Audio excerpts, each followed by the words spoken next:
এখান দিয়ে আজকে অনেক ভিডিও করতেছি, সাউন্ড হয়তো বেশি আইতে পারে, তো আমি প্রথম কোনো কথা বলতে চাই নাই। এখন দেখতেছি যে বলি সমস্যা নেই, মানুষ বাপ ব্যাপার মানুষের ভিডিও করতেছি, তার জন্য খুব দ্রুত হাঁটতেছি, হাইটা হাইটা ভিডিও নিতেছি।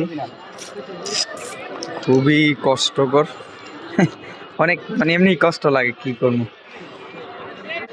আর রেল লাইনের মধ্যে বৈশা দেখেন মানুষে কত ধরনের কত কিছু বেচাকিনি করে, মানে খুবই ভালো বা খুবই এদিক দিয়ে পুরোটা রেল লাইন। ওইখানের ভিডিও